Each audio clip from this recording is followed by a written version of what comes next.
Disclaimer. ये video केवल मनोरंजन और रचनात्मक कहानी कहने के उद्देश्य से बनाया गया है। इसमें दिखाए गए पात्र जैसे हनुमान और मंकी किंग विभिन्न संस्कृतियों और पौराणिक कथाओं से प्रेरित है। हमारा उद्देश्य किसी भी धर्म, आस्था, संस्कृति या समुदाय की तुलना करना, उनका अपमान करना या गलत तरीके से प्रस्तुत करना नहीं है। इस वीडियो में दिखाए गए सभी घटनाक्रम और परिस्थितियां पूरी तरह काल्पनिक हैं और केवल एक व्हाट इफ पर आधारित रचनात्मक कल्पना है। कृपया इस सामग्री को खुले और सम्मानजनक दृष्टिकोण से देखें। धन्यवाद। क्या होगा अगर दो महान शक्तियां, भारत के अमर वीर हनुमान और चीन के रहस्यमय मंकी किंग, आमने सामने आ जाएं?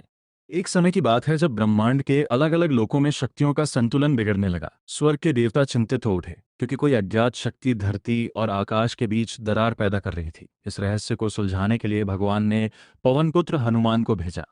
हनुमान आकाश में उड़ते हुए उस स्थान पर पहुंचे जहां ऊर्जा का भंवर बन रहा था, लेकिन वहां पहले से ही एक और शक्तिशाली योद्धा मौजूद था, मंकी किंग सुन वुकोंग।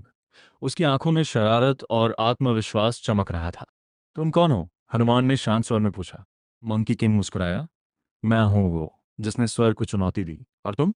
मैं हूं राम का दास, हनुमान। दोनों के बीच कुछ पल की खामोशी रही और फिर अचानक जमीन कांप उठी। भंवर से एक राक्षसी शक्ति बाहर निकलने लगी। बिना समय गंवाए दोनों योद्धा एक साथ कूद पड़े। मंकी किंग ने अपनी जादुई छड़ी से आकाश में वार किया, जबकि हनुमान ने अपने विशाल रूप में बदलकर उस राक्षस को पकड़ लिया। लड़ाई इतनी भयंकर थी कि पहाड़ टूटने लगे, बादल फटने लगे। लेकिन जल्द ही उन्हें एहसास हुआ, अकेले लड़ना काफी नहीं है।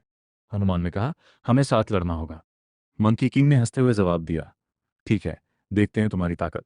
दोनों ने मिलकर अपनी शक्तियों को जोड़ा, हनुमान की भक्ति और बल और मंकी किंग की चतुराई और जादू। एक अंतिम बार में उन्होंने उस अंधेरी शक्ति को हमेशा के लिए नष्ट कर दिया। शांति लौट आई। लड़ाई के बाद मंकी किंग ने कहा, तुम सच में अलग हो हनुमान। हनुमान मुस्कुराए, शक्ति से नहीं, नियत से फर्क पड़ता है।